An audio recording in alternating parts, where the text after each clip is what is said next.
Otters, hope you are all safe and happy and healthy and had a wonderful Easter break. We are back to school, so to speak. So there's lots of new learning up on the website for you to check out, and I look forward to hearing from you all this week. We are back to why is Snot green and other extremely important questions. And the section we are on is lost in space. And today, the first question we are going to look at is, why do planets bother going around the sun? Because the sun's gravity pulls planets round it, preventing them from whizzing off into space. But despite this, the planets are still gradually inching away from the sun over time. Yikes, that doesn't sound good. I thought we'd just go round and round the sun forever. I'm afraid not. We're getting a tiny, tiny bit further from the sun with each lap we do around it. The Earth gets about 1.5 centimetres further away from the sun every year. Why is that then? It's all to do with how gravity works. A very clever scientist called Isaac Newton explained it over 300 years ago. If, like me, you can't read Latin and lots of maths gives you a headache, it basically goes like this. Everything attracts everything else. The bigger the things are, the bigger the pull. The closer together the things are, the bigger the pull. The force that causes this attraction is called gravity. Now, the sun is by far the biggest object in the solar system, so it pulls everything else towards it. That includes planets, comets, asteroids, everything. Hang on a minute, so why don't the planets all just get pulled right into the sun? That's because the planets all formed from chunks of stuff that were already circling the sun to begin with. When the solar system began, these chunks clumped together to form planets and settled into regular circuits, or orbits, round the sun. Closer to the sun, all the icy bits got vaporized, so we ended up with the small rocky planets, Mercury, Venus, Earth and Mars. Further away, it was cool enough for gas to hang around, so we got the gas giant planets, Jupiter, Saturn, Uranus and Neptune. You forgot Pluto? No, I didn't. Most astronomers don't count it as a real planet these days. There are a whole lot of small Pluto-sized objects out there beyond Neptune, and these, it has been decided, aren't planets either. Oh. Anyway, as I was saying, the planets have settled into more or less fixed orbits around the sun. They don't get pulled right into it because they still have some circling speed, or rather momentum, left over from when they were just baby chunks of planet. It's like they're excitable puppies on a long leash. They're trying to whiz off into space, but the sun's gravity keeps pulling them round it instead. So why are they gradually getting away from it then?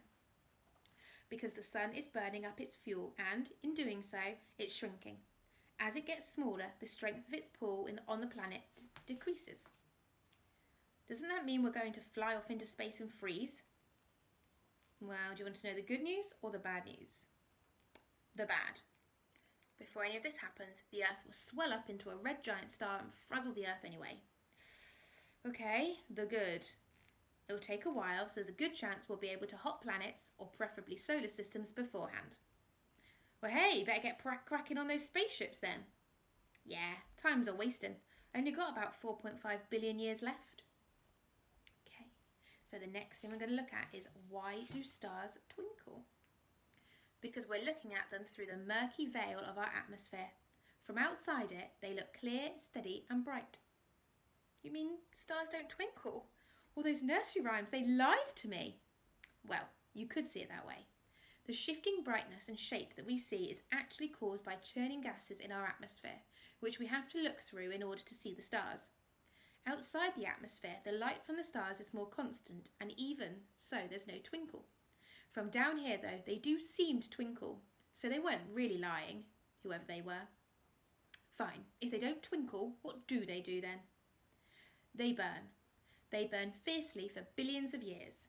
Then when they die, some can explode with enough force to sweep up 1,000 suns, leaving nothing but a vast, deadly hole in space behind them. Okay, that sounds cooler than twinkle. Tell me more. Are you sitting comfortably? Good, then let's begin. Once upon a time, there was a cool cloud of gas. It was pretty dense, but all its gas cloud mates thought it was cool, and everybody knew that one day it would become a star. There it was, minding its own business, doing whatever gas clouds do, until finally it collapsed. Under the pull of its own gravity, it crunched up on itself really tightly and got hotter and hotter, starting a chain reaction and turning the cloud into a huge, dangerous nuclear reactor floating in space. This is my kind of nursery story. Good. Now there's a great bit coming up with giants and dwarfs in it, so be quiet. Sorry. No problem. Where was I? Ah, yes. Well, by now the cloud had truly become a star, and it was enjoying itself immensely. It happily burned up its hydrogen gas, turning it into helium, for a few billion years, heating up a few nearby planets in the process. Life evolved on 1 or 2 planets, and the whole solar system bobbed along happily in its arm of the galaxy, until one day the star had used up nearly all the hydrogen in its core and was forced to frazzle the nearby planets as it grew into a red giant. As if that wasn't enough, its core shrank some more over the next few billion years. Then it became a giant again, then it shrank a bit again, until eventually the star had had enough and decided to go out in style. So it imploded. The rebounding explosion, a supernova, burned brighter than the entire galaxy and left behind a huge invisible hole in space, a black hole, from which nothing that fell in could ever escape. The end. Wow, that was excellent. Can I see one of those now, please? Well, these supernova explosions don't happen to all stars. They have to be massive enough to make one. In our galaxy, a new star is born and an old star dies about once a year. A supernova occurs only once every 50 years. Of course, you might spot one in another galaxy sooner if you're patient, lucky, and have a big enough telescope. Similarly, not all supernova explosions leave behind a black hole. But you can't see a black hole, unfortunately, as nothing can escape from it, not even light. So no happy ending. There's just no pleasing some people. Okay, next one. Who's firing all the shooting stars? No one is. They're just small lumps of space dust ploughing into our atmosphere and burning up. Besides, it's often us running into them. Come again? It's true. If you think about it, the Earth is going around the Sun, a round trip of about 584 million miles, once every 365 days. This means the Earth is travelling at about 67,000 miles per hour. Just imagine, you, me, and everyone else on the planet are doing 67,000 miles per hour right now. Whoa! Why does it feel like I'm sitting still then? Because, just like when you are on a fast but comfy train, you don't really notice you're moving until you look out of the window to see the world whipping by in the other direction. That's what happens when we see shooting stars. We see the evidence that we're moving through space, rather rapidly too. Eh? How did you get all that from a little streak in the sky? Next time you're lucky enough to spot a shooting star, try and figure out which bit of the sky it came from and keep watching that bit of sky. Chances are you'll see more of them, loads of shooting stars that seem to shoot up, down, to the left and to the right of the same central point in the night sky. It's a bit like being directly underneath a shower head and looking up. You see droplets fanning out in every direction. Cool. But what does that mean?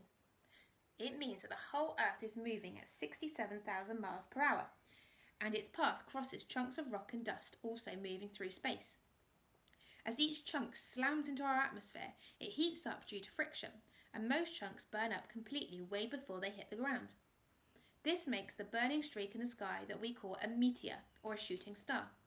Chunks that burn for longer we call fireballs. Chunks that make it to the ground we call meteorites. Got it. But if we're always moving and always hitting rocks and stuff, why don't we see meteor showers all the time? Well, we do hit or get hit by bits of dust and rock millions of times every day and night. But these are random individual chunks or meteoroids, and it's easy to miss their meteor tails in such a big sky if you don't know where to look. Meteor showers happen when the Earth ploughs through a swarm of meteoroids in space, like those left behind by a passing comet Like those left behind by passing comets as bits break off them. When this happens, you get lots of meteors at once, and you can easily spot them one after another if you're looking in the right direction. But how would you know where to look? Astronomers can often predict where the showers will be in the sky because we pass through some of the same swarms every year, at the same point in the Earth's circuit around the Sun. So if you want to, You can find out where and when and head out for an evening's meteor spotting. Go on, give it a shot. Know your stuff. Cool things to see by night.